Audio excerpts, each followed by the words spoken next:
we have a lot of screenwriters that watch the YouTube channel. Yeah. And they have screenplays that they want, of course, made into movies, obviously. Now, your latest film is All I Want? Yeah. Okay. So now this is the second script that you've produced in the last, what is it, 4 years? In the last, I guess, four or 5 years or so. Okay. So then, did you sell either or both screenplays in the process of getting them made? I mean... Well, this film here, All I Want, is a little different from Someone I Used to Know, which is my first feature, in the sense that I was approached by my producing partner, Melissa Center, who's also our lead actress. And she had an idea for a story that she wanted to dig at and scratch at and see if it was worth bringing to the screen. And so she approached me, and I was working on another project at the time. And so I was brought on to really help her mold the story and help her kind of figure out what is the most interesting kind of narrative. And during the process of developing that story with her, I became more and more involved with, I guess, the bones and the skin and the skeleton of the story. And during the process, we both became really, really kind of connected to the story, to the vision. And then that's when we decided, like, let's go and try to make this thing happen. And so I went away and wrote the script, and then we raised the money and you know, did the casting and all that stuff. So this is a little different in the sense that the story was not an original idea from the very beginning of me, you know, in my head. As opposed to my first feature, it was an idea that it was swimming in my head for a long time, and I wanted to sort of get it out. So this has been a collaborative process with another person. But the process of writing the story at the end of the day is still very similar. You know, you're still trying to figure out plot points and pacing and character and length and budget and all that stuff. So a couple questions come up for me. One of which, first off, is financing. Mm-hmm. How did you raise the money? Well, you know, we did the traditional route. We went to a studio, and they said no. No, I'm kidding. Oh. No. We did crowdsourcing. You know, the first approach was really, we went to IndieGoGo. Great. And we raised a lot of our initial kind of, you know, budget through that. And then at the same time during the campaign, Melissa and I were reaching out to people on the side who might be interested in coming on board as an executive producer, who could potentially invest in a little bit more time or money to help us, you know, bring this vision to life. So it was a combination of kind of private investments and also IndieGoGo campaign. So. Did you know a lot of your contributors to the IndieGoGo campaign? I have to say, and this is the amazing thing about my producing partner, Melissa, you know, she's really, really great. Her talent is really kind of like winning hearts and minds, you know, really. She's very engaging as a personality. She's very smart. She's very astute. And she went out there and just really, really made a lot of connections to people. And I would say, you know, we had people contributing anywhere from $5 to a lot more than that. And either, very few of them were strangers. I would say a lot of them, you know, were personally connected to her. People who really, really were allies of her. And then the rest of them were either friends of mine or friends of the cast or friends of, you know, the production. But, you know, it's if you look at our thank you, you know, it is a long list of thank yous, and that's because we had a lot of people kind of donating their time, donating their money, and you know, this movie would not be where it is now without them. So, do you mind if I ask how much you raised with IndieGoGo? How much did we raise? We raised, I think, 11,000. You know, good. or 11 or 15. I can't remember. I mean, it's on the web if you guys look Sure. it up. And we did it over 45 days, I believe. Oh, okay. And I would say probably half of them, Melissa and I did personal, you know, video thank yous to, because we wanted to really kind of, you know, reach out and show our gratitude. So, a lot of people came and supported that. So, great. My second question is, how did you know that working with Melissa would be a fit? Because from what you're telling me, it sounds like you guys have a great working relationship and that you clicked. But people don't always click, and it's through no fault of their own. It's just, but how did you know when you first met her that it was going to be someone that you probably could work with for a while? I didn't know. And that's an interesting question, because I've had a lot of that kind of discussions, those kinds of conversations with different people. I have friends who I've known for a long time, and we don't really mesh creatively or whatever, I think in the beginning, when she approached me, having gone through my own indie production, having written plays and produced plays and directed plays and short films, I kind of I could see the big mountain in front of her that was kind of possibly in her blind spot. And she came to me full of kind of ambition, and it was so pure, and she was very enthusiastic. And I knew that she was going to get a lot of no's. And for some strange reason, and I told her this story, for some strange reason, I didn't want to be the person saying no to her, because I was like, she's going to get so many no's. So I just kind of said yes. I said, she was like, are you interested in having a meeting with me to talk about some ideas that I have about some project? I don't know exactly what it is yet, but I'm potentially looking for someone to help me write this thing. And so I was like, yeah, I'm a fan of her as an actor. We met as actors, and so I was like, yeah. And then it was basically just all along the way. Again, she has a talent of really winning hearts and minds. And I think, at the end of every session, she would go away and like, when are we meeting again? And I was like, okay, Tuesday or, Friday. And that kind of kept going on and on. I just kept on, kind of saying yes to her, thinking that this is going to be such a impossible task, and it suddenly became this kind of animal of itself, and then we both kind of started to believe in it, and then we were both really kind of going out and winning hearts and minds together.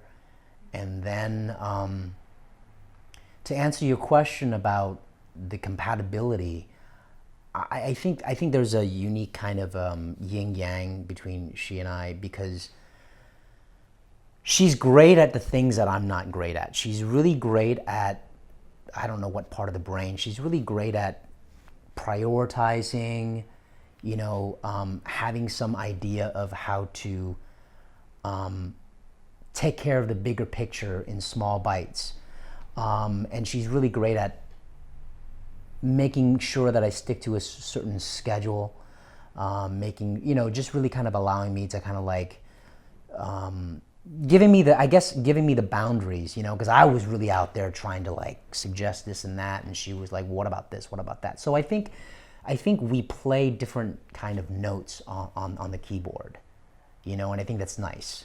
Sometimes you work with someone and you're both kind of in the same kind of area, and I think that you start competing in terms of approach. So I think along the way when we were working together, it was great because we were really able to delegate. Well, you're better at doing this, so you do that, and I'm better at doing this, so you do that. So yeah. This is a weird question, but I'm just going to ask it. Has your intuition ever failed you? Because I get the sense that you trust your intuition and you really go off that when it comes to certain things. That's a really, really difficult question to answer, because I've, as all the storytellers and all the artists out there know, especially in LA, there's this really weird push and pull between your own intuition and then also this other thing of feedback. People will tell you that won't sell, or that doesn't translate, or these are the rules, or you don't do that. I think my initial kind of primal intuition has always been a little bit more rebellious. I don't like authority. I don't like being told you can't do this. I've always been interested in some things that are left of center, per se. So I think, my intuition, has been challenged so many times because people will come and say, well, that doesn't really work, or that is kind of not how you do it. So it's been kind of an interesting journey or a struggle, because I do think that somewhere along the way, because filmmaking is a collaborative process and you have to like open yourself up to suggestions and different perspectives, but at the same time, I do think that storytellers and artists and filmmakers or whoever, actors, writers, you have to open up the windows a little bit for perspective and feedback, but you also have to be really mindful of what your internal kind of voice is. And so to answer your question, sometimes I feel like I'm really good with my instincts, and sometimes I'm really proud of it. And sometimes I don't know, because I haven't been able to test a lot of things in the marketplace. I mean, you and I off camera, we talked a little bit about David Lynch and how, I mean, I'm a big fan of his work. And this is a guy whose work is so specific, and I'm such a fan of his work, but he's been proven in the marketplace, and so people have an understanding that that's his signature. So people will leave him alone. You can do whatever you want because there's a fan base there, But I think when you're, just sort of emerging in the marketplace and you're trying to figure out what your voice is, what kind of stories are interesting to you, and you don't have all the money and all the access to people who can help you make that vision come to life, then you start to make little compromises along the way, And then somewhere along the way, the magic of collaborating happens, where your movie can become better than you expected. But also somewhere along the way, you might start to like lose a sense of your own voice, because you don't know whether you got a chance to really experiment with that. Does that make sense? It does. I mean, it's kind of a long answer to your question, No. but I guess to answer your question, I think it's an ongoing thing that happens with storytellers, of trying to figure out, I don't really know what it is yet, is that right? And so, finding a good collaborator is really important. Well, that's the balance, the scales, The balance, yeah, And, exactly. And it seems like you have a lot of that. Balance? Yeah. I don't know. No? I'm a Libra, and apparently Libras are never balanced. They're always seeking balance. Okay. So I'm always in flux. But that's good though, that you it's better than I think thinking like I'm always right. That you trust your gut, and that works, because maybe then you're able to be free with certain things and creatively and Yeah. explore different ideas, but then maybe humble enough, for lack of a better word, of being like, okay, I may not always be right, and I'm open to hearing somebody else's process. Yeah. I mean, I think a good rule of thumb for me, generally speaking, is the best idea wins. But to be very honest, that is a lot easier said than done. When you start to involve, taste, when you start to involve gut instincts, these are things that are very subjective. These are things that are really difficult to kind of value, when you're talking about taste. So I think all of that stuff is just part of the experience of making a film. Same thing for actors. They get a few different takes, and then they sort of surrender that to the filmmakers. And the writers sort of surrender that to the director and producers. So at the end of the day, it's just a collaborative process, and everybody is sort of just throwing it out there to see what lands. I like that. The best answer, or what was it? The best idea, the best idea wins. Yeah. The best idea wins, and so, but it's tough. Yeah, I mean, I'm just thinking about, I've been watching a lot of documentaries on Apple and Steve Yes. Jobs and Steve Wozniak. If it had been two Steve Jobs, probably wouldn't have worked. Two Wozniaks, it wouldn't have worked. Yeah. But because the combination was right, it worked. And I'm just thinking, like, you said that somehow you just know it's going to work, whereas maybe you meet somebody who you're great friends with, but in terms of collaborating, on a film that's going to have some rough times. It's Right. going to have some great times. Not every night is going to be the screening. Yeah, absolutely. That's the one night that Right. probably everything's going to go great. But Yeah. that you just have to have that right combination. And Yeah, I think with this project, like many other projects, there's got to be kind of a heart to it, And I think in the beginning that heart really belonged to Melissa. She was really kind of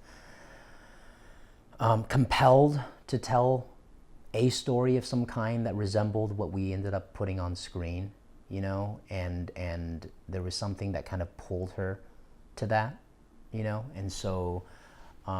The process was really us trying to pull the pieces apart and trying to reattach them together and see what's interesting. So we're really, really proud of the film, the final product. So did you submit your screenplays for All I Want and Someone I Used to Know to competitions, screenplay competitions? No. You didn't? No. I have submitted, previous scripts of mine to competitions, either plays or screenplays. And I haven't won anything. I've been placed various things, but I haven't won anything. And and this kind of goes back to what we talked about earlier about taste. I do think that the market doesn't always know, and I think for this film, for All I Want, the intention was always to go out there and shoot it. A great example is this. When we started to, structure the story, and when we started to really think about how to, bring that idea from, our heads to the page, to set and to screen, I told Melissa that, this script is going to be probably at max 75 pages. And she was a little bit kind of surprised because I think the industry standard at least is probably at least 90, 95, 98 or whatever, But having done my previous, indie short, having done my previous indie feature, where that script was, clocked in at, I think, 98 or 102 pages long, and it was an indie film. We never got any of we didn't shoot 100% of the script. And so we really had to go into post-production in that film, really struggling to repiece the story together in a way that was coherent, And so I knew that this film would be really kind of short shooting schedule because of budget, because of schedule. And so the intention was, how do we go into post-production in the editing room with as much of the script as possible, right? So that we can really go in there with all the tools, for the editor. It's a waste of time and a waste of kind of, vision to have a 98-page script and you go into a, 10-day shoot schedule where you can only shoot 7 pages a day. The math is going to basically squeeze out 15, 20 pages out of your script, And so that's a good example, is that we didn't really write this script with the intention of going out there and submitting it to contests or going out there to try to raise money. This was really the blueprint for this kind of journey that we were going to go on. It was the roadmap for this trip that we were going to take. And so, we really kind of nailed it down to a quote-unquote, short feature-length script by industry standard, But the end process is that we have a full-length feature film that's, over an hour and a half, so. So you thought, if I take out 20 pages, that'll save us X amount of dollars because we won't be here, I don't know how many, you figure what, Right. 2 more days or 3 more days, whatever, how many days. Right. Because, I Save think, on I think, what it comes down to for filmmaking, for indie filmmaking is at some point it comes down to math. If you are shooting 10 days and you are probably going to be budgeted at 7, 8 pages a day, right? Then that means that you're probably going to have a 70, 80 page script.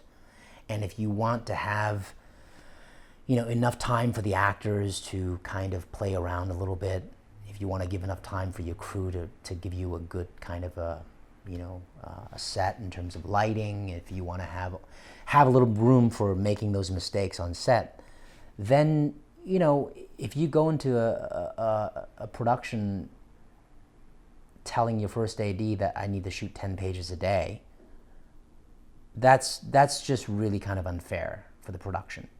And what ends up happening is that you go into post-production with 20% of your script missing, and it's really tough. So if you hadn't done Someone I Used to Know, and I'm sorry, I don't know how much time went by between both projects, but you probably would have then gone in with the mindset of let's do industry standard. Absolutely. Let's do 98 pages. Or yeah, absolutely.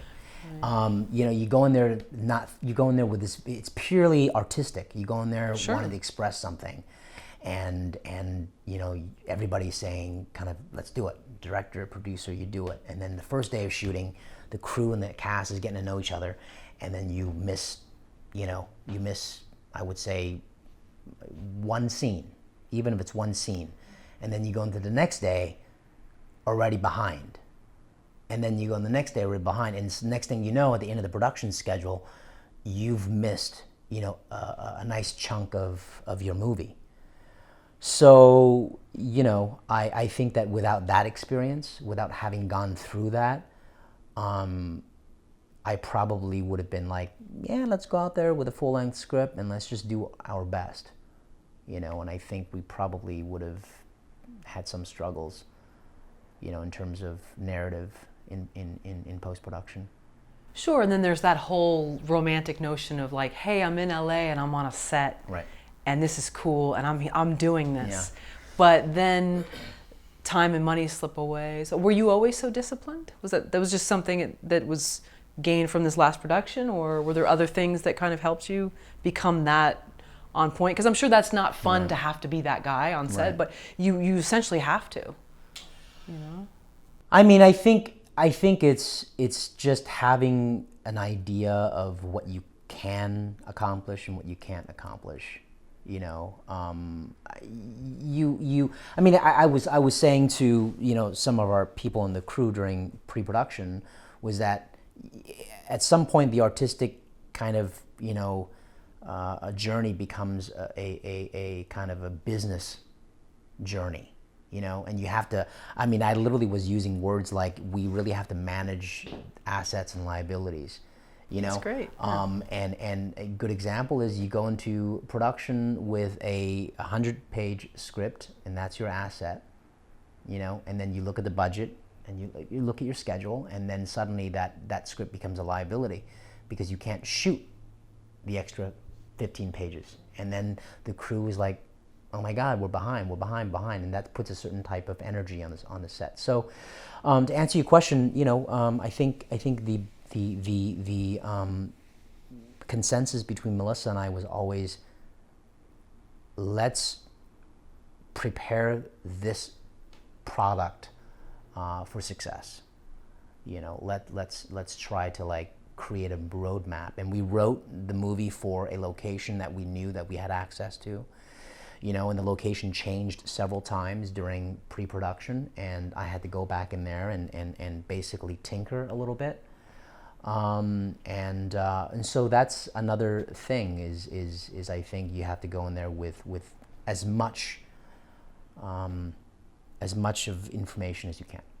What I'm seeing still, again, seeking balance. Seeking balance. One scale is tipping more, and then you're rewriting to fit the scene, and it sounds like you did an excellent job of that. Yeah. And we had an amazing cinematographer, Reuben O'Malley. I mean, he came from New York. I mean, I literally met him. We had phone conversations and emails leading into the production, but I literally met him 2 days, before filming. I picked him up at LAX with Melissa on Thursday. We started shooting on Saturday. We did a tech scout on Friday, and we had dinner and talked about kind of what we wanted to do. And so we had an amazing editor, along the way, Derek Druin, amazing sound designer, composer. Along the way, we had so many people who were, getting paid, far less than they deserve.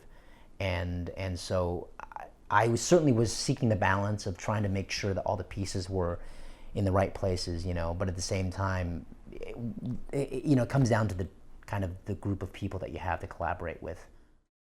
So just going back real quickly to what we were talking about earlier, so you didn't enter it in any screenplay competitions, but did you try to take it up the Hollywood food chain with an agent or a manager? No. I know that Melissa sent the script out, right before production or maybe pre-production, just to sort of, see what the feedback was, and we had various, kind of comments about the script, and I was able to weigh what comments kind of helped us and what didn't,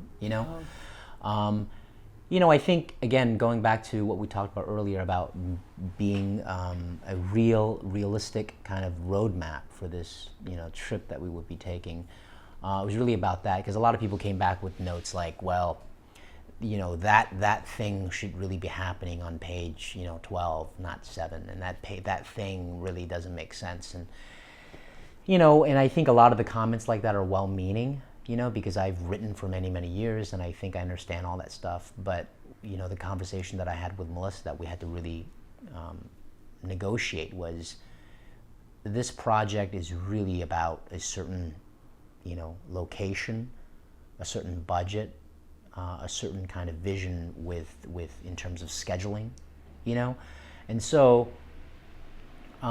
we really had to be wise about what feedback we wanted to take and what feedback we wanted to dismiss. So we didn't take it up the Hollywood food chain, so to speak, because they just, probably wouldn't be interested, because there are no car chases and there's no kind of, there's no aliens or anything like that, It was really kind of a very personal thing that we wanted to embark on. Okay. Did you implement any changes into the script, though? When they said, this is confusing here, or maybe they didn't say that, did the two of you go back and say, well, if we're getting feedback from an outside source, maybe we're so close to it?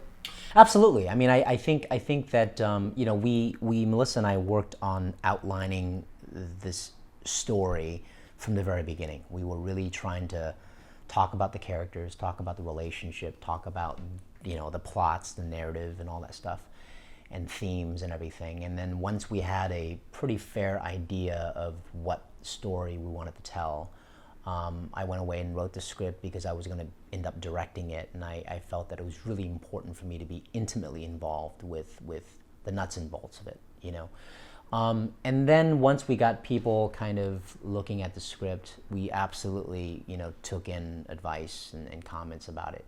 If that button is not funny enough or doesn't work, or that is an extra scene that you really don't need, we absolutely did that, And also, even, like all films, you essentially rewrite the script in editing.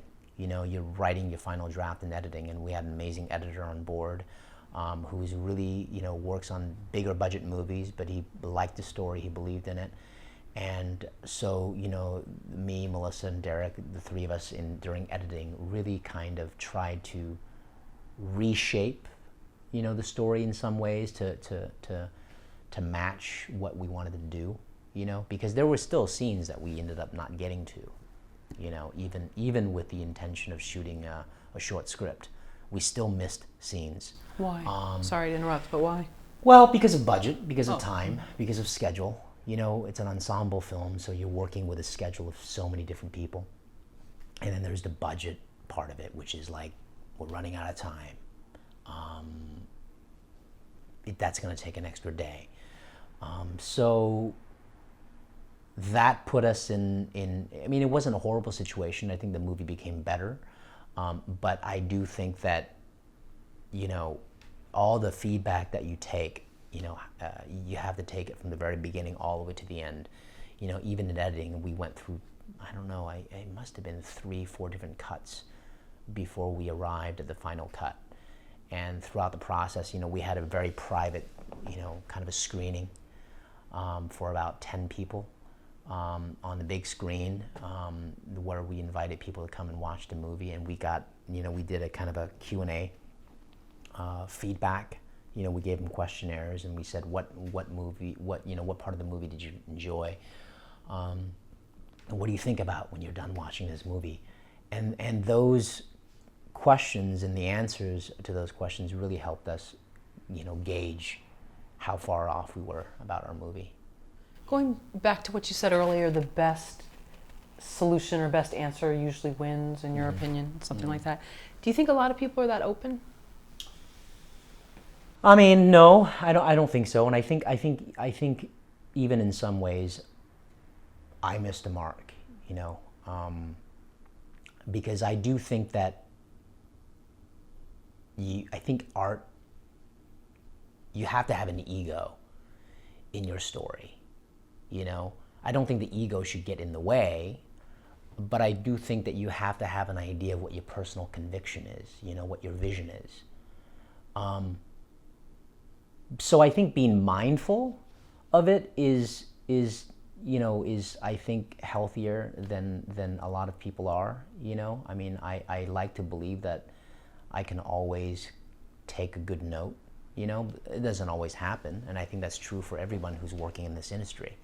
You have to walk that line of what do you personally feel like is right and what the feedback is from different people, so it's a tough thing to kind of negotiate.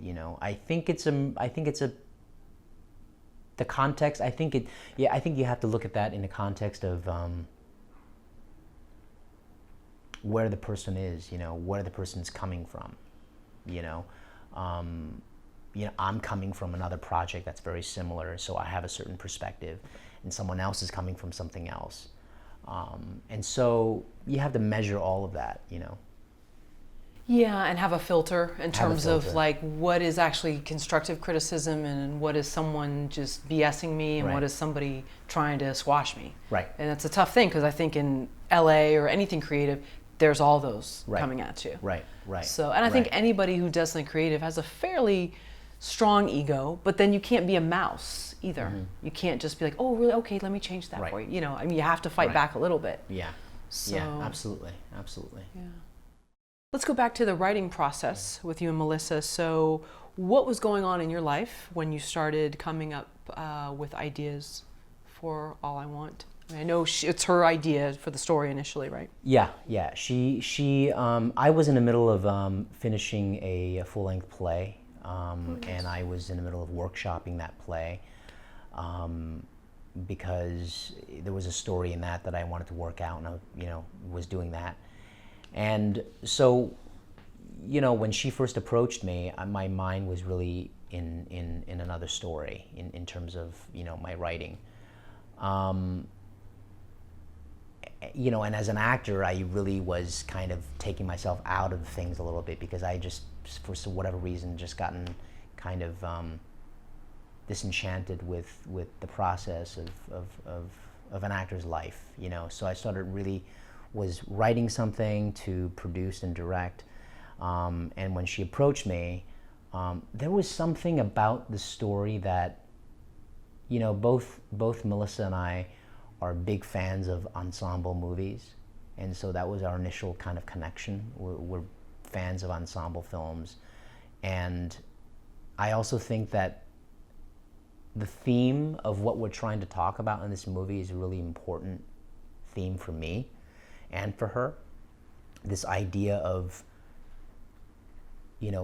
people in the modern American city right now, I feel like, at least certainly in Los Angeles, there's this kind of undercurrent of stress and anxiety and depression that people don't talk about.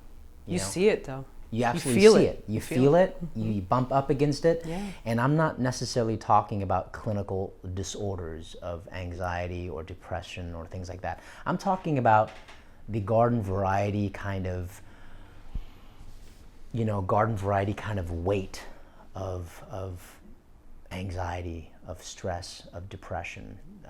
And that is, for me, it feels like is a very untalked about area of modern life, people who are trying to figure out what kind of jobs, they want to have, Do they want to switch careers? Do they want to get married and have kids?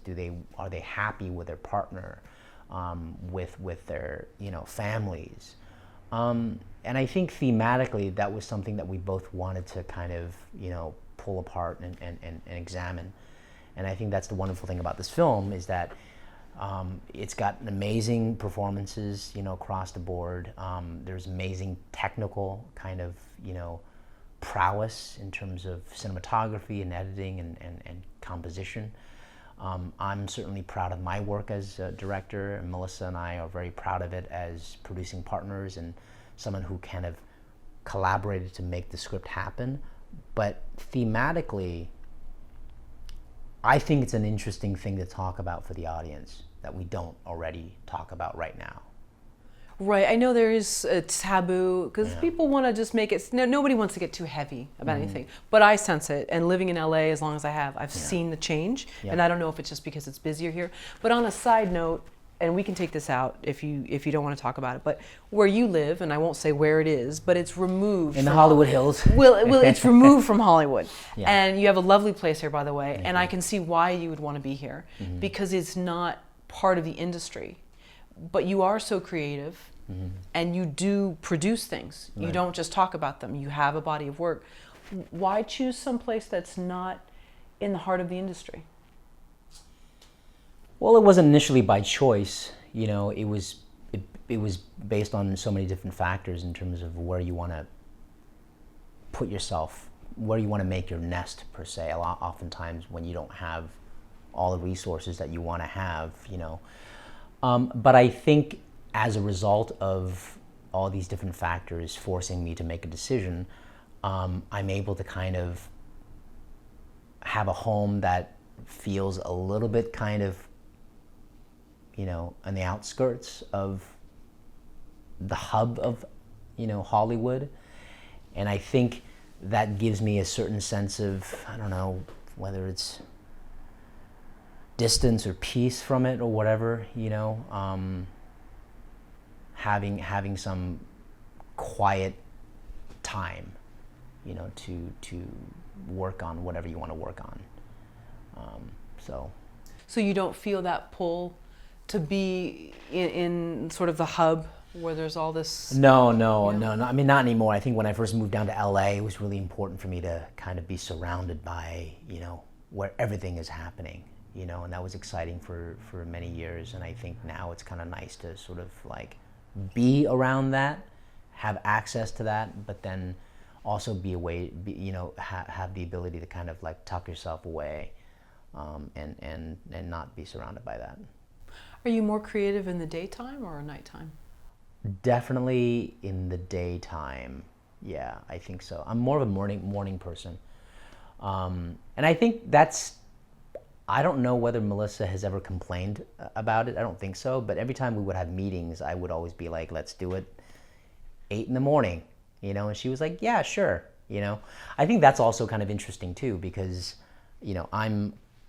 as a side note, I'm collaborating on a project with someone else who's a night person, and that's like, in some interesting ways, that's kind of caused some, friction because I'm like, after 8 p.m., my mind sort of just relaxes and it starts to think about other things, and I kind of want to eat and I kind of want to watch a movie. I kind of want to just, maybe go to the gym and do nothing, and during the day I'm really productive, and for this other person it's the opposite. Interesting. So, yeah, I don't know what it would be interesting to take a tally to see, where people are. Are they morning? Are they night person? And also their collaborators, are they the same or opposite? What about you? Are you a morning creative person, or are you? I would say I get much more done after a cup of coffee and in the morning.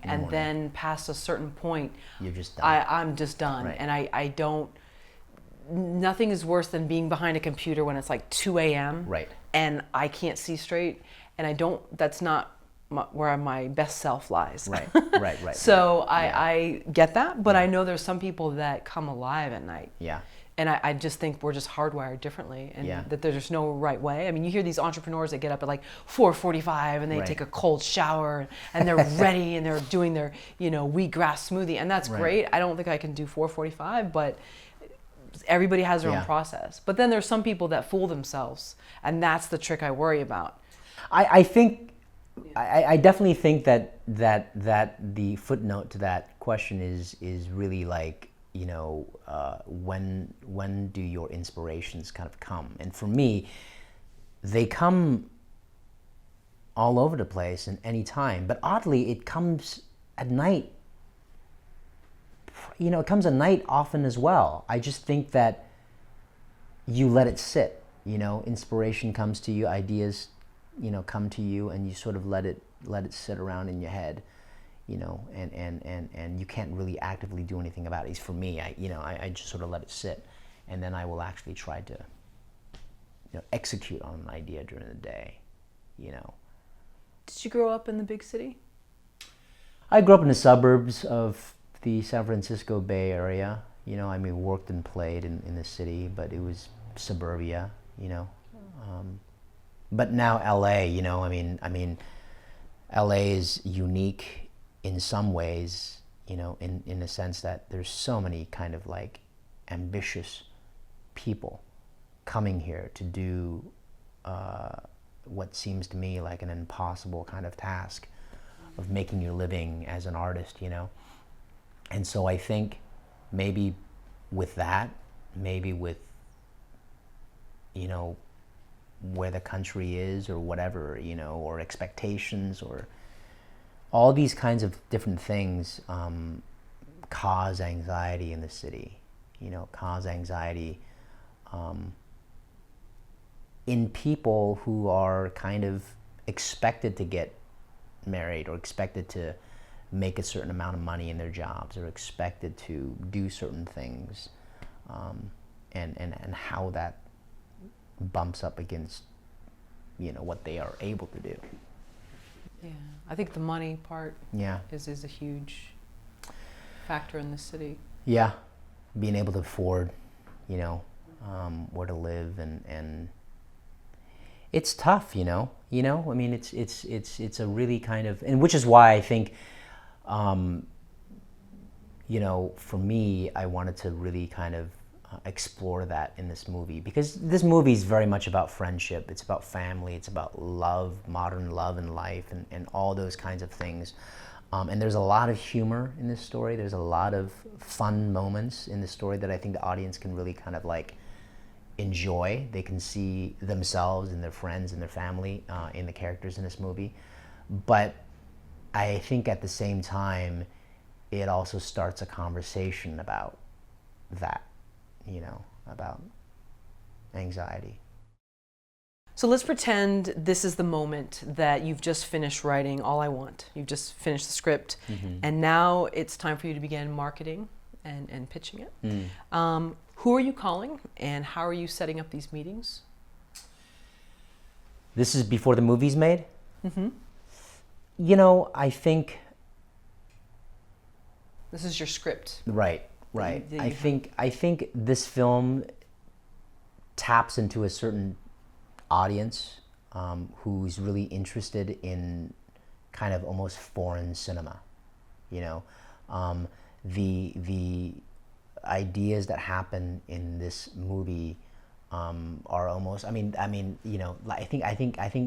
the lines of fracture, in the relationships, and the lives of people in the story are kind of micro fractures, but those micro fractures, have a big effect on the world of these people. And so I think I would probably be interested in talking to someone who's interested in foreign cinema, interested in kind of indie filmmaking, the kind that doesn't, depend on,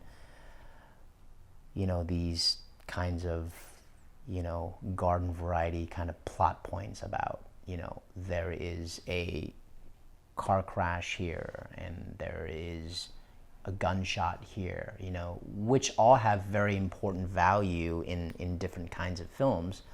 But I think in this film, it's really nuanced. You know, I think there's a lot of subtext. There's a lot of nuance. So I would be, talking to people who are interested in those kinds of films. So do you ever do cold calling? Because you strike me as the type that you're not intimidated. You're not like a blustering like salesperson, but you're just open and you kind of perceive the world that way too. So you're not really intimidated. I'm putting on a really, really good face. Okay. Oh, I don't know. I'm just going back to the scales. I hate to bring it back to that, but it seems like you're not too shy, but you're not too much of like this hardcore salesman. So if you were going to pitch it, how would you approach? It's hard because the kind of the DNA of this movie was not that. The DNA of this movie was very much we had a cast kind of in mind. We had a location in mind, and it was really kind of writing for the resources that we had, and trying to make that story as compelling, as kind of thematically interesting as possible, But to answer your question, I think we would have to.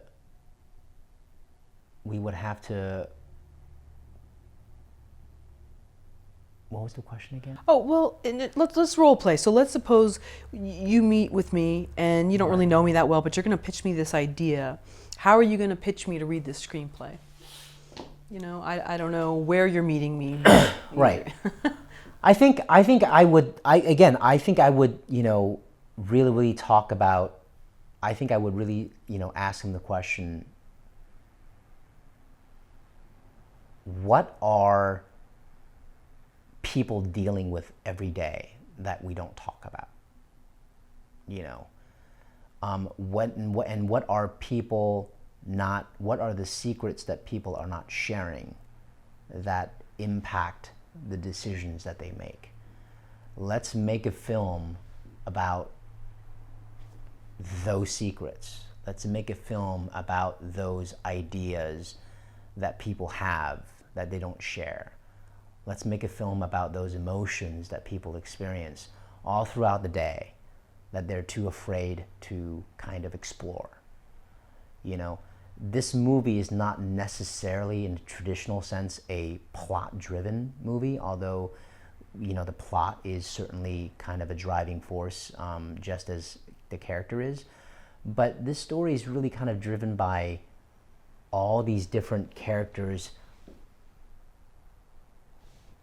experiencing something similar for whatever reason, and I think if you as a producer is interested in kind of exploring that theme, I think you would be interested, because I think honestly, I'm not sure that this film would be done by the studios unless it were attached to a bunch of famous faces.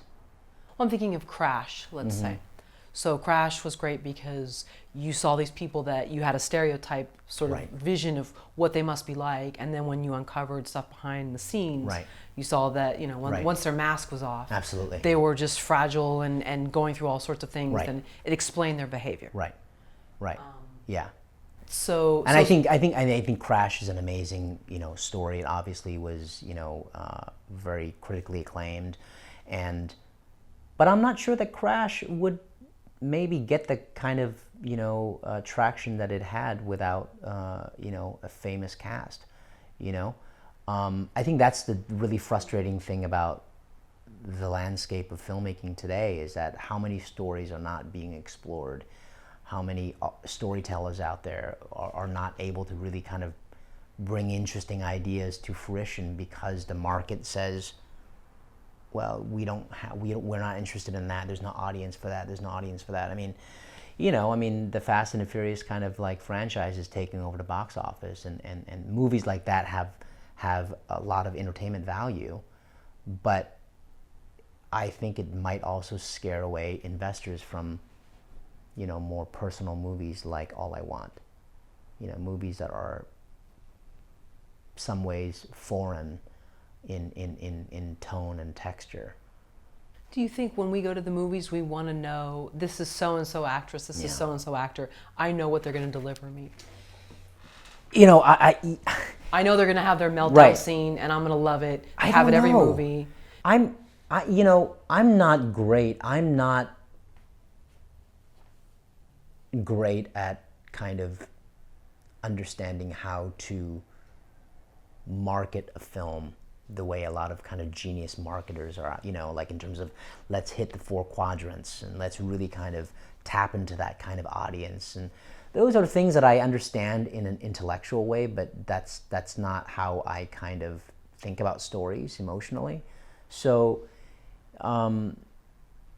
recently, a great movie that happened during the Oscar campaign was Lion. Absolutely love it. That movie was amazing. Love it. And I think part of the reason why I really enjoyed, Nicole Kidman's performance, as an example, was that she was surrounded by, number one, really amazing actors and performers, but also they were not quote unquote famous, right? And so you naturally believed her context.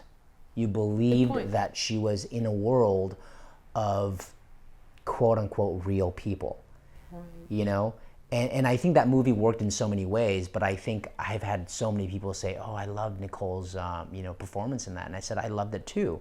And I think one of the reasons, aside from masterful filmmaking, is that you never had to, as an audience, jump over that kind of obstacle of she's famous and I don't believe that she's, struggling. I don't believe that she's broke. I don't believe that she's X, Y, and Z.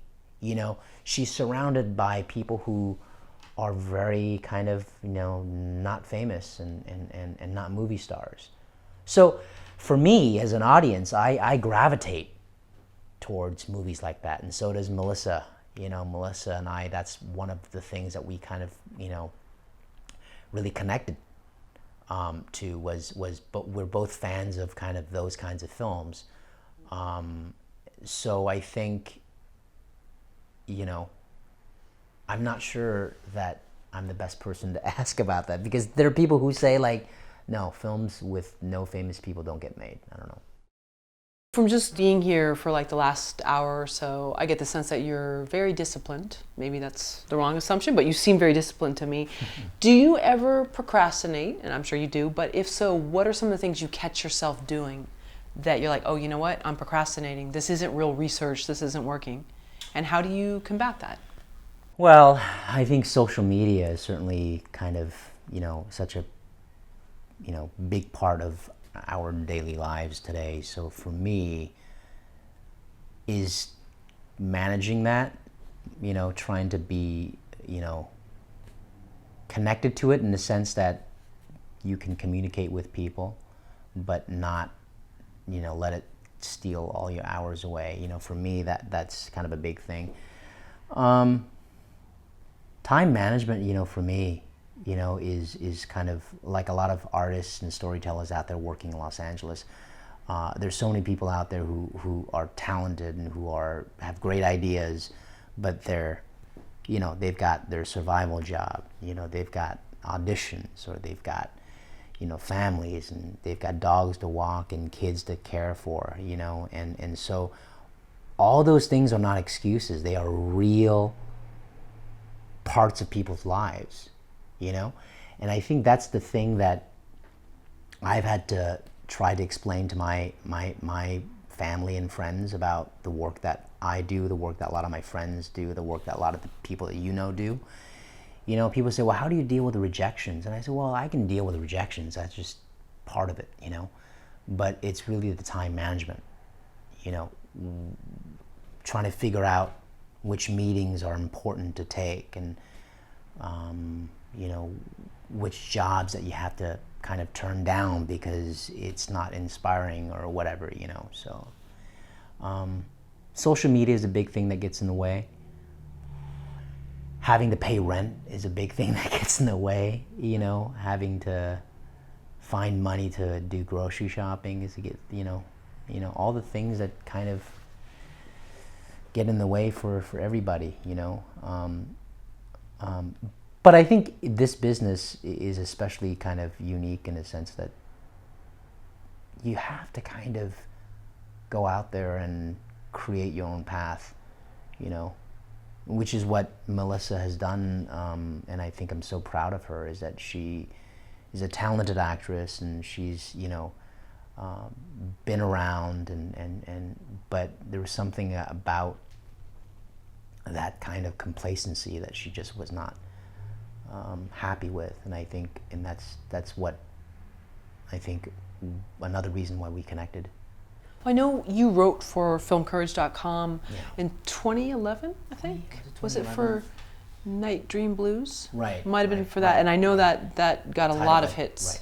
Right. It did very well, and I think part of it was too, you were very open about a lot of things, and one of the things you said, and I'm paraphrasing here, is that you would go after these little bit parts with a lot of zeal and zest and really go after things, and then you realized you were sending the message to yourself that you weren't worth more, or maybe I'm reading too much into it, but that you decided you really wanted to step it up, because in terms of going after bigger things, because you were sending the message to yourself, the universe, that I'm only worth these little bit things. Right.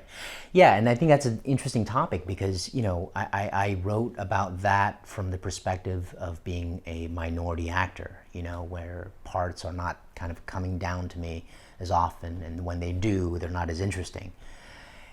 And something that we wanted to attack in All I Want, the feature film, is that Melissa, you know, as a woman, you know, how often, even in today's kind of like, you know, landscape of filmmaking, you know, to have a strong female protagonist is unfortunately still rare, you know.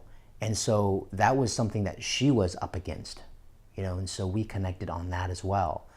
And so I think part of the reason why she wanted to kind of embark on this journey was because as a female actress, storyteller, she was not kind of getting access to the kind of stories that she felt she was really interested in telling. You know, oftentimes the female role is kind of just, you know, the girlfriend who is upset at the main character, you know, blah, blah, blah. And she wanted more than that. And I think that was something that, you know, that we talked about during this film, was really kind of making this film really have strong female characters. And so this film is special in the sense that it's got a strong ensemble across the board, but it's got a really kind of an interesting, a female kind of energy, in a sense that there is this, you know, there is this storyline about all these different female characters that I think is really prominent, that I really enjoy. What about for you, though? When you made that decision, whether it was 2011 or whenever, where you said, you know what, I want to only have a certain standard for myself, and it's not, and I'm putting words in your mouth here, but so please stop me. It's not that you feel maybe that you're better than that, but that you want more. Right.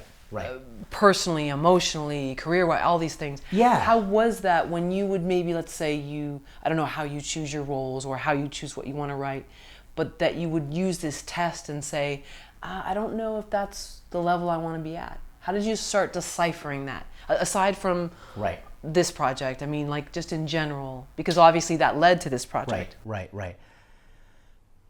I think it's an ongoing kind of process. I don't think it happens overnight. You know, I think there are a lot of moments where for me, there were a lot of moments where I knew what I didn't want, knew what I wanted. And then there's this kind of, you know, part of this phase of negotiating that, you know, I mean, if I want to write that, you got to go through all the work of writing the script, and then you got to go through all the work of raising money. And then there's all these kind of voices in your head that say, no, just that's too much work. You know, and so there's definitely that phase, and then, you know, after I don't know how long, and then you start to, for me, I started writing in theater, and so the journey was very long. You know, I started writing in 2004, and I've written, several plays that's been produced. And so my kind of quote unquote playground of figuring out my voice, my instrument started in the theater, and then went through short films and feature films. And so I think, after you've gone on so many auditions for one line, for a character that might be cut out during editing, you start to kind of lose interest because you have a bigger story that you want to tell, So I don't know. I think it happened over years. Of realizing that I wanted to take, more control over the stories that I was involved in. Wes, when you first start writing a stage play or a screenplay, even for a short or feature, is there a structure that you follow? Do you start outlining? What's your process? Let's suppose you have an idea, you have a story you want to tell. What are some of the things that you first do in the beginning? For me, I let it sit for a while. And I tend to, what I've learned for me over the years, for my own personal kind of instrument, is that when I first started, I would get excited about an idea and I would tell everyone about it. I would call my brother, I would tell my friend, I would call you and tell you, I would call him and tell, And then, because you're excited about it, and I think that's a good energy to have when you have a story to tell. But what I do now is that I don't tell anyone about it. And I think that's important for me. Interesting. Because I think it's almost like a boxer. You want to get into the ring with as much energy as possible so that when the bell rings, you're coming out, swinging. And what I had discovered over the years is that when you spend all your energy telling people about it, and then you get in front of the computer, you have no energy. You're done telling people about it, right? So for me, I keep it all bagged up. I get excited about it, and I talk to myself about it, and I think about it a whole lot. And I get it to the point where for me, it's about 70% done. I never want to get to the point where it's 100% done, because you want to allow for some room for inspiration and changes. So I get it to the point where it's about 70% figured out. And then there's all this kind of energy kind of boiling. And then I wake up really early in the morning, have my coffee, and I just sort of like spend all that energy getting it out onto the page. And then it's on the page, and then you have a little bit of, kind of security, and then you can maybe tell people about one scene or whatever. But, I think it's good to keep the energy wrapped up. That's interesting, because I think there's a lot of people here that don't when they first come here, and I'm just wondering, was there a turning point? Was there like something that happened where you said, "Oh"? I think trial and error. I think like for everybody, and what works for me may not work for other people. I'm a morning person. I like to write during the day. I know what my habits are when I get into a writing block. When I get into a writing block, I almost always go hiking by myself. Interesting. I almost always go and watch movies by myself. And again, other people have different things, and for me, I've gotten to know my kind of instrument over the years. I've gotten to know how I like to work and how I like to solve problems, So for me, not telling people about the story works. How do you know you're in a block? I know that sounds like a really strange question, because it sounds like it'd be so obvious, but maybe you're not in a block, maybe you're just like tired. How do you know that you're not tired or something else isn't going on, but it's an actual block with the story? That's a really good question. I do think that sometimes you do get tired. I think for me, this sounds really kind of weird, and I'm sure a lot of the writers who might be watching this might understand, because it's such an esoteric kind of a writerly, bullshit. But I'm really good at that. You know? Sorry. But I think if the writer is too much in the driver's seat, that's a bad thing. I think at some point the story has a life of its own. And I think in some ways a writer has to sort of surrender to, you know, to the story, to the characters, you know? I mean, you know, some of the work, I mean, you know, I wrote this really successful play in, you know, it was produced in 2012, and you know, it was really well received, and I'm incredibly proud of it. That script came out of me like in 2 weeks, you know. Really? And the idea came to me like 3 a.m, you know, in a flash. And so there's something kind of spiritual and metaphysical about that I try not to answer and figure out. Okay, that's you know? fair. Yeah, that's you fair. know, so I think when you start to get too formulaic, when you start to try to like shoehorn too many things together, when you feel yourself like bullshitting, and you know, it's weird. I mean, it's a fine line of being authentic and formulaic, being inspired and being disciplined. And those are really kind of weird kind of intersections. So in other words, it sounds like you don't really want to overthink it too much and have like a name for the process. You just know it's instinctual. Yeah, I try to. It's a balance. It's a balance. We keep on going back to the word balance. It's a balance, you know, because I tend to be very heady at times, but, you know, you don't want to go overboard. Which I don't think is a bad thing, because it keeps you on track. You know, because if you go too far out, you might be too much of a dreamer, and all these ideas are there and you're telling everybody, but nothing's happening. Right. Whereas how you talked about it earlier, when you knew you just had like, no, 90 pages isn't going to work. It's got to be 75 because it's going to cost, you know, I mean, that sounds like it's working now. I think All I Want, the project, was, again, you know, unique because it's a collaborative project with another person, Melissa, who's, you know, very personally tied to the story in terms of her, you know, heartstrings, you know, and so, you know, I didn't have the ability to make all the decisions, you know, in a vacuum, you know, for better or worse, you know. We had to really have conversations about, you know, character and plot all along the way, which is, you know, different from, you know, previous projects in the sense that I kind of wrote it on my own, and I kind of wrote it on my own, and I kind of had an idea of what I wanted to accomplish. So yeah. How do you feel on those days when you have no time to work on your writing? I get really depressed. I get self-defeating, you know. I've always believed in some weird way that I'm, you know, the parable about the tortoise and the hare kind of a thing. You know, I feel like I'm like the tortoise kind of. And so I have a kind of really, really strong and present work ethic that sometimes gets really annoying.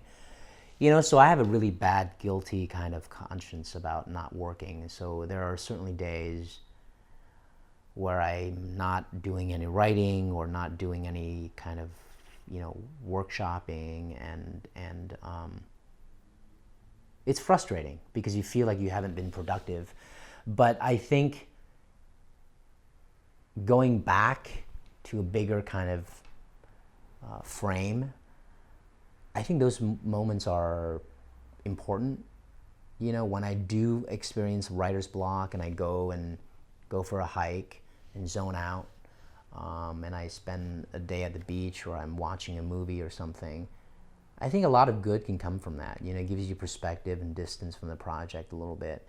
And I also think that if you're not writing, you know, either because there's something wrong with the script, with the story, or that something else is supposed to happen that you have to tend to, whether it's life things or whether it's whatever. So I try not to beat myself up too much about it, but but I can be very hard on myself for sure. Really? For sure. That's interesting. I see that you would be more easy on yourself. You know, I mean, what we are, I think, in this business, so many of us, we're not treated as business owners. We're not treated as entrepreneurs. We're treated as struggling artists, right? But we are business owners, right? We each are running our own business with limited staff, with, you know, high overhead, with trying to figure out how to make our product different from our competitors. And we're all struggling to find funding, right? And so we have to kind of wear that hat with a little more pride. You know, we are business owners, we are entrepreneurs. And so it is tough when you are running your own business and you feel like, you know, you're not going to work on that one day, and you feel like, oh no, what's going on? So, you know, I think it's tough when I feel like I'm not being productive. Do you recognize that when you're in the moment of it? Like, let's suppose you have a week coming up where you're really not going to have time to work on your own stuff. Yeah. And you know that, and you're like, okay, I'm going to just have to bite the bullet and do what I have to do. But do you start to recognize it in yourself? Like, oh gosh, you know what it is? It's because I'm not working on my creative stuff. Yeah, you know, I've read a lot of kind of blogs and watched a lot of interviews about other writers who either have the luxury to write every single day, you know, because they're being paid to write a certain script, or that's how they work. But, and I think for me, I'm not sure that I'm the kind of writer who writes every day. You know, maybe I need to be a little bit better about that. I'm not sure, but I try to be mindful of what is inspiring to me at the moment, you know, and letting that energy build up, you know, so that I'm not just sitting at a computer like staring at a blank page. You know, for me, I think sometimes it's important to stare at a blank page, and other times it's really important to just kind of like let that energy build up and build up and build up, so that you have a lot to say, you know, so that you have a lot to say and a lot to express, and you can put it all on the page, and I think that's important too. How do you keep a story from being boring? Oh geez, I'm not sure that I'm the one to ask, you know, because I was watching someone's movie the other day, and I was just so inspired by this movie. And that happens a lot. I'll watch some friend's film or some indie film or some foreign film, and I'm just like, my God, that is amazing. And I'll watch that, and I'll think about my own work, or I'll think about stuff that I've worked on, and I think that's so boring. So I don't know. I think that when you have so much kind of, when you're so close to a project, you know, I think you lose perspective. And I don't know, I mean, it's hard to say, because sometimes I do feel like the script I'm working on is boring, and I'll need someone to read it and be like, this is really, really interesting. You know, I recently talked with a friend who's interested in kind of, you know, workshopping a play that I did years ago, potentially adapting into a movie. He's, you know, wants to really kind of help me raise money for it, and I was like, well, I'm not sure if that's interesting anymore. And he was like, are you kidding me? It's really, really interesting. So sometimes you need that perspective from someone, you know, to say, this is what is good about it, this is what's not good about it. So you know, I don't know if keeping things boring and not boring is the best job for me to do, I think, you know, because it's so subjective. Yeah, I mean, I can see how, let's say, take Lion movie, which Right. we both love Right. from last year, and we would look at it and say there was probably no moment in the story Right. that was boring to Right. us. Right. And so it's hard to like work on our own stuff when we have that as our sort of, Right. that we're comparing our work to. Right. That movie also, part of, you know, it's hard when you're competing with a true story that is unbelievable, yeah, right? I know. That's tough. You know, that's always the case when you're kind of competing with that. You know, so I think if someone wrote that script and asked the studio to make it, they would be like, "This is crazy. This is impossible. This sounds really far-fetched." You know, but I think that's a true story. So it's tough. But you know, I don't know. I mean, movies that make a lot of money in the box office aren't always movies that are interesting to me. No, they're not. You know, they make a lot of money and they hit the right plot points on the right pages, but for me, sometimes they're boring. You know, so I think that is somewhat subjective. You know. Whereas maybe an art house film, would there be more room for a character to have like some extreme highs and lows? What do you think it is? Because it seems like with a lot of the studio films lately, right, it's maybe they keep it so light. Maybe I'm wrong. I don't know. Yeah. I don't see a lot of studio films. So, what do you think it is that doesn't keep your attention? Whereas maybe these art house films, these foreign films that you love, right, Ingmar Bergman, somebody that right, just really like, wow, you don't even have to understand what they're saying. Right. To be like so captivated by that right. scene, you know. You know, I also think I think a film really needs an audience. You know, I think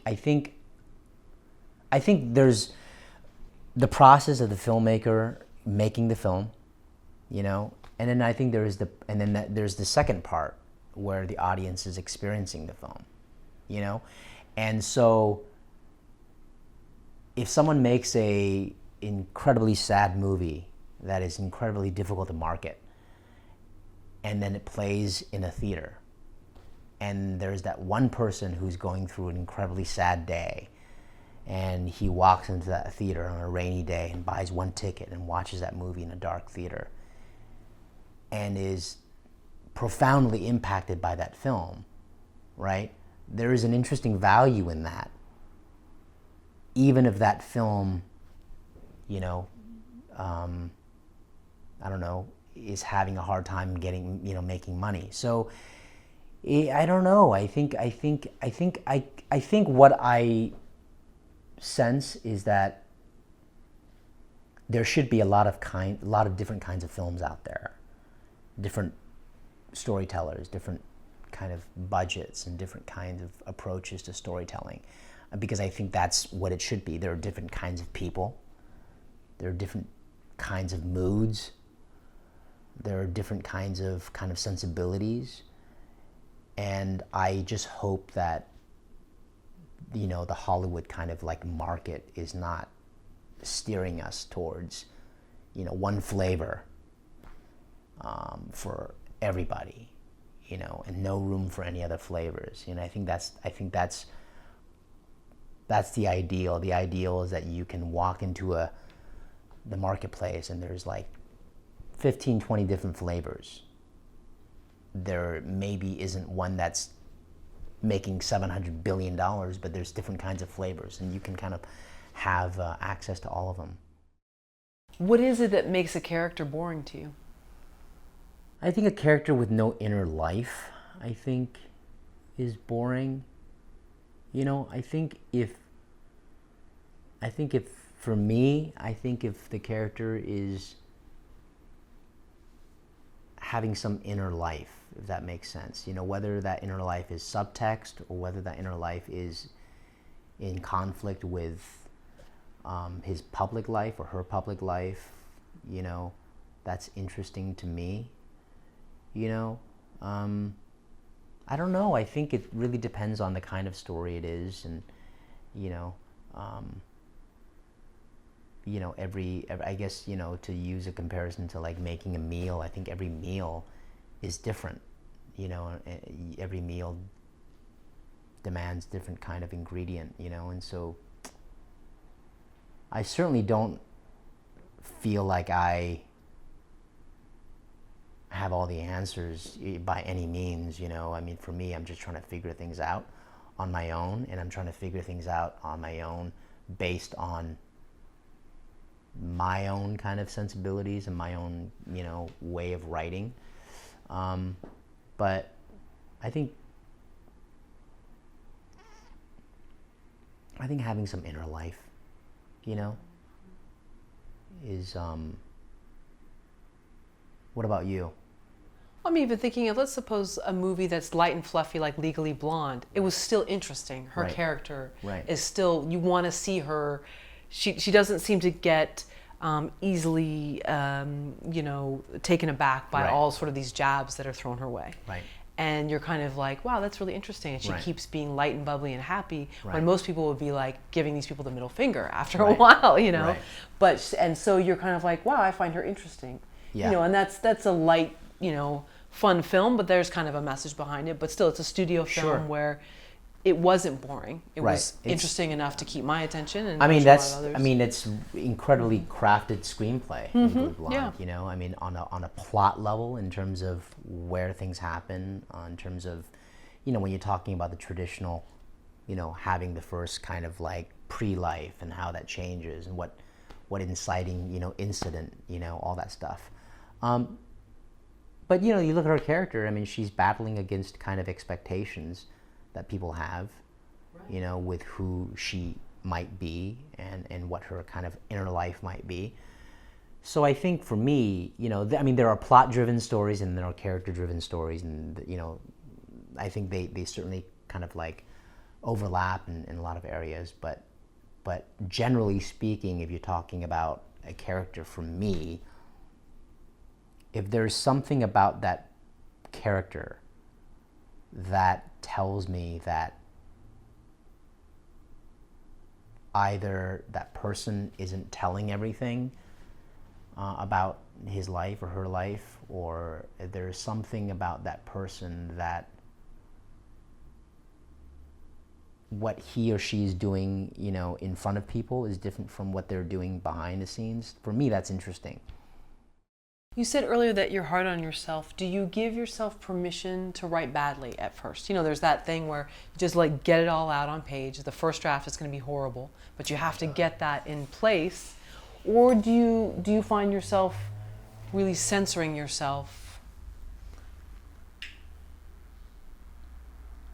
I have tried to, for me, my own journey right now as a writer, I have tried to be more and more imperfect as I've grown as a writer. I've tried to be better at letting things go. And I'm not sure whether that's a maturing process as a writer or whether that's simply specific to like my own kind of like journey. I've recently been really kind of inspired by films that seem imperfect in a lot of ways, and that's kind of like inspired me in some ways. What's imperfect about them? The characters or the actual story? I think they're imperfect in the traditional sense of like, not all the sound is pretty, not all the picture is pretty, some things are not, you can tell that they're lacking in budget or whatever, but it's got so much heart, So I don't know, some films kind of find that in editing, it's really kind of a strange, filmmaking is kind of a strange thing in the sense that what the audience sees and what the audience either admires or does not like, some of those are happy accidents, and some of those, you might find a shot in the movie that's really inspiring, and you're like, that's genius. How did that come about? And they're like, well, that happened by accident, or vice versa. You might have something in there that's amazing, and it doesn't work, and they spent a lot of time on. So it's really kind of a strange thing because I don't know. I mean, intention and the producer or the filmmaker's intention, that relationship with the final product. I don't know, it's kind of a strange thing. Yeah, I can think of a few films where I've seen the boom mic Right. in the film and I still love it, you Yeah. know, or the ending is very unclear, Right. but it actually keeps me, Right. but what if, I wonder how that turned out, Right. you know, and then, The movie that came out a few years ago that was shot on the iPhone, Tangerine. You know, I mean, I don't know what the reception was of that movie. I saw that movie and I was inspired by that movie simply because you realize that how accessible storytelling is in some ways, you know. Sean But Baker, you know, but at the same time, you can't make an iPhone movie for every single script. I mean, it works for a certain type of story, you know. It worked for that story because the story was so kind of like gritty and immediate and accessible. So it worked for that, you know. So What was the best piece of advice on writing you've ever received? gosh, I think there've been a lot over the years or whatever, you know. I think trusting your actors, you know, I think is really, really kind of important, you know, as a writer. Trusting the actor's instincts about, you know, either the line or about the moment or about any subtext. I think it's really important. Sorry, so Yeah. that's great. Sorry to interrupt. So when you said again, the best answer wins, best idea. So if an actor has a suggestion and it's not on the script, but it's said in the moment, Yeah. sometimes you're like, you know what, I like that. Let's go with that. You know, I think for me, you know, this gets into a whole kind of like a discussion, but for me, I think there are reliable writers and unreliable writers. You know, I think as an actor, when you pick up a script from a writer that you don't know, there are ways of telling, you know, whether that writer is reliable. And if that writer is reliable, then you kind of put your instincts, you know, to the side and follow this writer's kind of like map and see where it leads. And then, you know, along the way, you might have some questions, whatever. And then you might get a script where the writer is clearly not reliable. And so you have to kind of measure the essence of the story, measure the essence of the writer's intentions, and keep your instincts close to you so that you can kind of let your instincts guide you a little bit, you know. So, you know, that's the way that I kind of approach things as an actor. So as a writer, I would hope that most actors who read my scripts can tell that I'm a reliable writer. And so I think that buys you a little bit of time in letting the actor kind of follow you on your journey and trusting your instincts. And then along the way, you know, there might be some discussion about that scene doesn't work or where is that line coming from, and then you might, you know, be proven wrong, and that happens, you know, naturally. I think over the years for me, I think when I first started writing, I was really kind of specific about the world that I wanted to create, the scene that I wanted to create. I wanted to kind of really dot all the I's and cross all the T's. And then I think as I've written more and more, as I've, you know, kind of grown as, you know, storyteller, I've kind of been more comfortable with letting go of some of that stuff and letting kind of like things get figured out, you know, during the process of either rehearsal or filming or whatever. So trusting the actors a little bit, I think is good, you know. Not spelling everything out, I think, is important, you know, something that I've learned. And I think, I mean, these are not really advice, kind of like comments that I've received, but it's more things that I've learned. I don't know if that makes sense. But for me, when I first started writing, I had all these secrets. that I wanted to keep. And they were my secrets about as the writer, and I didn't really want to share it with the audience. And then, you know, and then the more I've written, you realize that you have to share things with the audience. That's the relationship.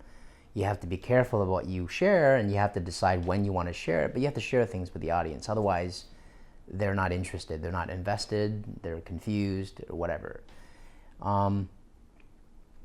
So I think trusting the audience is right up there with trusting the actors, you know, is really kind of like letting things go a little bit, not spelling everything out and hoping that, you know, that either the actors will do the rest of the work for you or the audience will do the rest of the work for you. I think that's important, you know. What are you trusting the audience with again? Figuring out the subtext or not needing to spell everything out, you know. I think the challenge with any kind of work of art, I think, is the minute you begin the process of creating that work of art or that product or whatever, you start to lose perspective, you know. And I think that is an inherent part of the process, but it's also something that you know, we have to be aware of. As soon as you start going into the cave, and the more you walk toward this kind of finished product, the deeper you are into this cave, and you start to like not know what, you know, what works and what you know, what doesn't work, you know. So I think trusting the audience that something will work without having to spell everything out, I think, is probably a good thing that I've learned. You know. Is that because as you go into this cave, you're getting further and further into your own mind, and so are you losing perspective as how other people would see it? Yeah, I think so. Because I think when you watch a movie, you don't really know the writer's, you know, intention, or you don't really know. You just sort of, you're on this journey, and I think, you know, when you are with the story for a long time and you're raising money for it and you're pitching the story to so many different people and you're shooting it and you're just so close to the product, you know, you're so close to the story that you know, some things you think matter don't, and some things that you think don't resonate actually have a really strong impact on the audience. And that's, you know, that's really kind of hard to figure out, you know. What secrets do you think they want to know, and why? Is it because they want to know they're like you? Well, what I meant initially was just kind of plot secrets, you know. You know, little things that you think have kind of resonance or whatever, you know. Like, you know, the very first play that I wrote back in 2004, I loved that play. It had a lot of heart, you know, and it was really kind of like special in its own way. But when I read it now, you know, I see all these kinds of writer's secrets, you know. I see all these kinds of kind of really esoteric things that mattered to me as a writer, but they didn't really matter to the plot per se, you know, and they didn't really have, you know, an impact on the story, you know. And so I think for that specific story, as an example, you know, some of those decisions kind of confused the audience, you know, in that specific script, you know. So it's more about that, but yeah. Well, they say the writer reveals things about themselves, even if the story's embellished, even if it's not a true story, but they reveal who they are and their character. Yeah, you know, I was listening to an interview the other day on NPR, and and it was with a writer, I can't remember her name, but she was talking about writing, and what she said resonated with me, you know, because I think the person interviewing her was like, who are these people that you're writing? And she said, they're me. Every single character is me. And I think that's really true for me as well. You know, I think even though I'm writing a different character, per se, whether they are young or old or male, female, or whatever, you know, they are really kind of me because, number one, I've said all the lines, you know, and when I write, I say all the lines out loud, you know, and so I've said all the lines and I've thought about all the different subtext. And so it's really me, you know, it's sort of my understanding of the world, even if it's from a different perspective, per se, you know. So yeah, I think whether an audience thinks that you're revealing something about them, I'm not sure, but you definitely get some view of the person writing the story, you know. Why do you think we need storytelling? Well, I think the conventional, or one conventional response would be that, you know, we are watching ourselves, you know, on screen or on stage, or way back in the days of the cavemen and women, we were just sort of watching ourselves by the fire, right? I mean, there's the entertainment value. People want to be entertained. I think, gosh, it's hard to answer this question without sounding somehow, you know, really kind of hokey and generic, you know, but I think the truth is, I think, and this sounds horrible, but I think it's so that we don't feel so alone, you know, and I think it's just so that we feel like what we are going through, what we might think is unique to us because of what we are going through, family or living circumstances or whatever, that there's someone else out there feeling the same thing. And so that somehow through entertainment tells you that it's okay, or that even if it's not okay, that what you were going through is not something, you know, that you were going through because of who you are or because of something that you have done, you know. I think there is something about that, you know, and I think that's why, you know, I know that you and I have had many conversations about proper representation on screen, and I think that affects a little bit too, you know. I think for more women to see themselves on screen, or for you know, people of color to see themselves on screen or on stage, there is this kind of subliminal kind of, you know, affirmation that what you are going through, or people who act like you or walk like you or look like you, that they're out there, that they're also experiencing these different things. So I think there's that. I think for me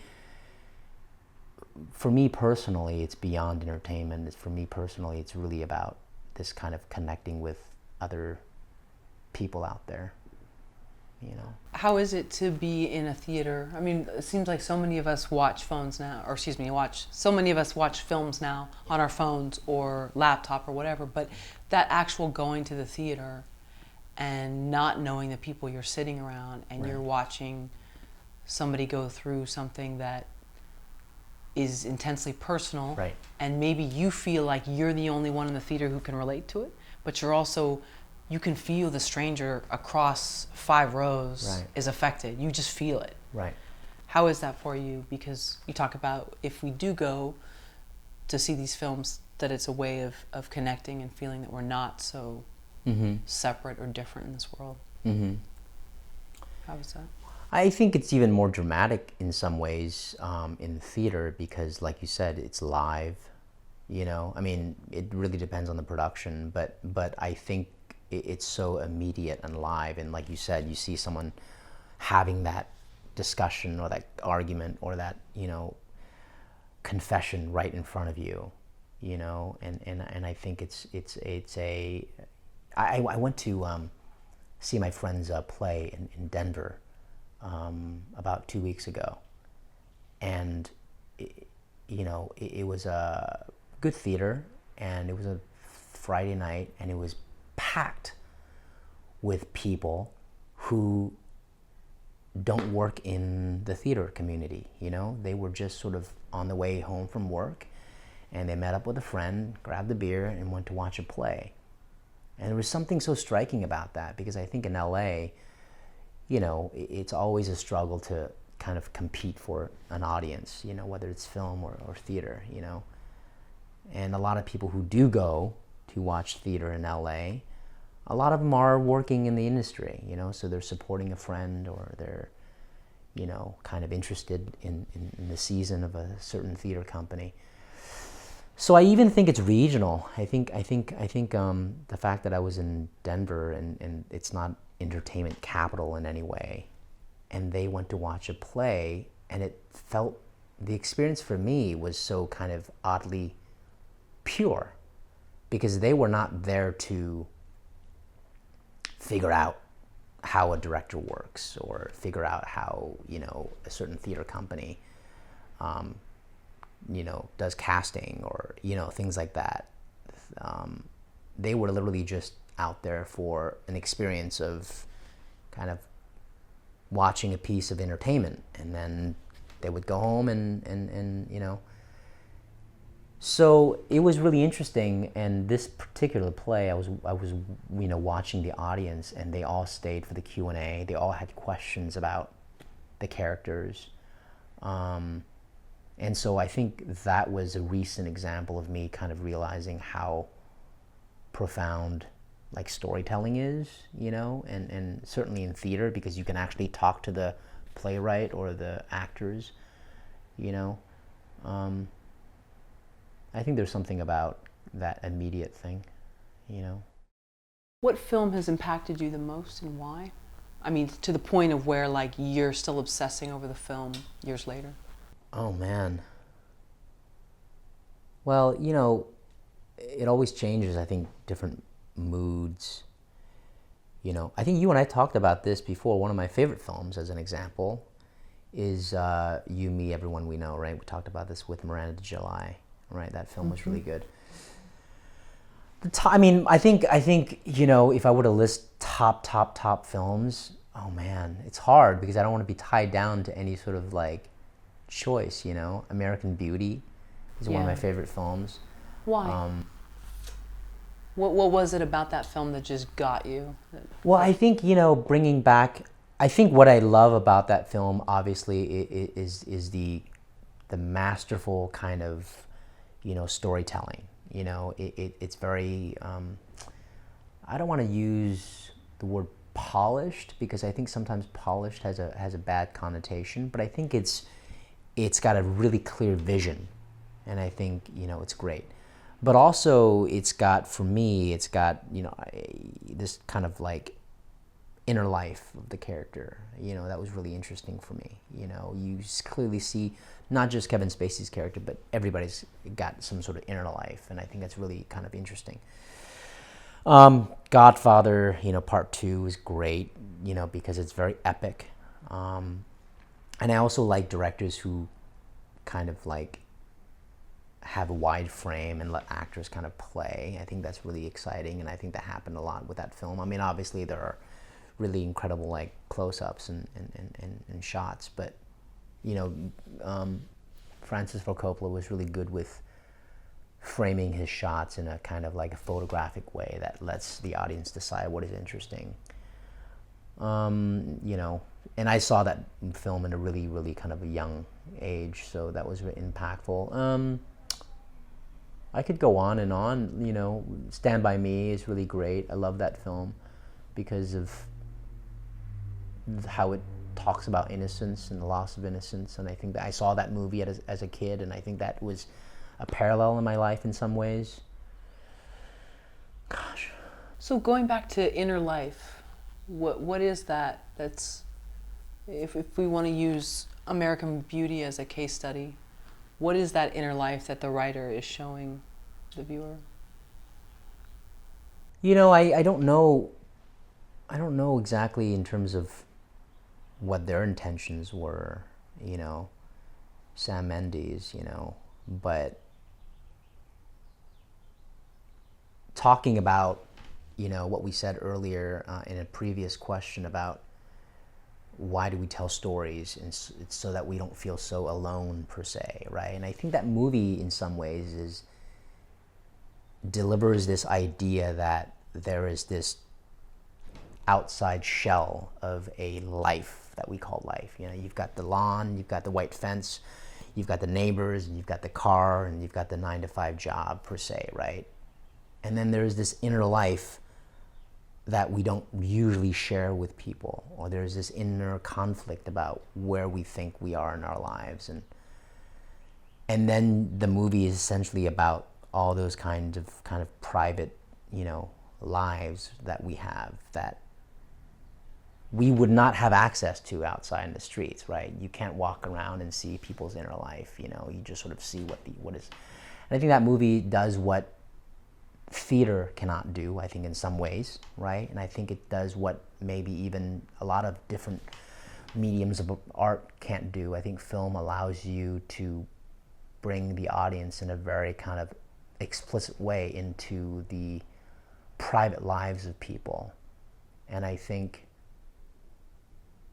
it's possibly through that kind of examination that the audience gets to see, oh, well, I've thought that same thing, or I've said that same thing before, or I've felt that way before, and I think there's something about that connects people, to it. I mean, when I go watch movies by myself, and when I go watch movies with a friend or friends, I think it's a different experience. I think when I go watch movies by myself, it's a more intimate, personal kind of connection. And I like to go watch movies by myself because I like to have that kind of connection with the story, So.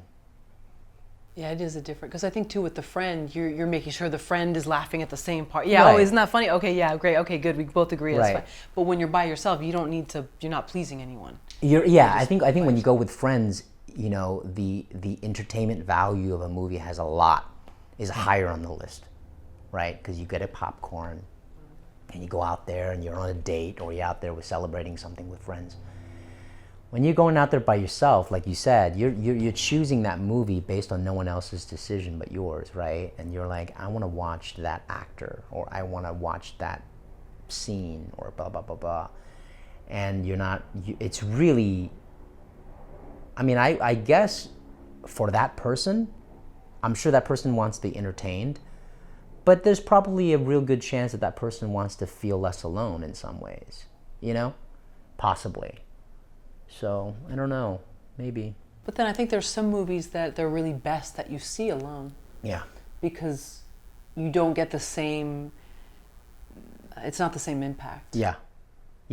I saw, just as a random example, because we're talking about, I saw Lion by myself. Oh, wow. And I was just bawling, But I've seen a lot of movies by myself, and I think it's enjoyable.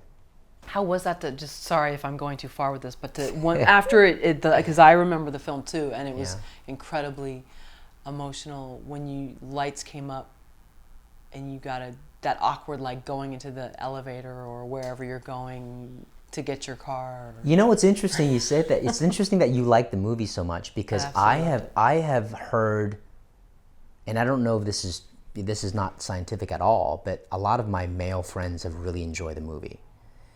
And at the same time, I've also heard some female friends who have not been as, big fans of the movie. And I don't, I think the movie is obviously got nominated. It's a good movie. Technically, it's a good movie. But But I also think the movie, for me, I don't know for you, but for me, it reminded me of my mother. You know, it's such a mother-son relationship, and obviously it's right there in the script. But did you feel that? I mean, what did you think? Did you think about how did you walk away from the movie? For me, it was about someone trying to figure out where they came from and essentially figure out who they were based on that. Yeah. And there were so many unanswered questions. And so if you've ever had a parent that wasn't around or some missing component like that, for me, I tapped into that because he became so obsessed, and that's all he could think about, and looking at this map and trying to have these memories and really essentially try to figure out who he was. If he could just get back there or make sense of these things. So that's where it resonated for me. That's interesting. So I don't know if it was really more of a male-female thing in my sense. I think it was just anybody who has unanswered questions, if they're adopted or if they have unanswered questions about, you know, where they came from or what happened in their early life. So to me, that's why it got to me, and it was one of those movies where you can't be just like, you know, oh yeah, hey, how's it going, to the person next to you afterwards. You needed a good 5-10 minutes to like, you know. No, you have to kind of like yourself. Focus on the movie because it deserves that attention for sure. Yeah, and then you add the music. I mean, it was everything. Everything across the board. And there's not a lot of movies that do that. I mean, there's movies that are good, and then there's movies that you don't forget. And I think that's one of those movies that, for certain people, you just don't forget that. Amazing experience, for sure. Yeah. So do you remember kind of coming out of the theater, and did you? You know, I mean, I definitely felt a lot of the same things that you felt, but in a more kind of primal way. I felt the connection to my own mother. You know, my mother, you know, kind of sacrificed a lot, and I always feel like I don't thank her enough. I always feel like I don't show her enough kind of gratitude, and then it made me think about,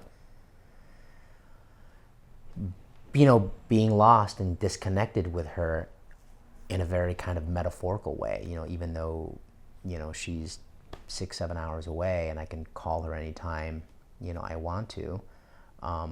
But I still felt like I was that character in some ways, that who somehow got lost and forgot about, you know, where he came from, and forgot about, you know, the parents' sacrifice, you know. So for me, it resonated with me in that way as well. So.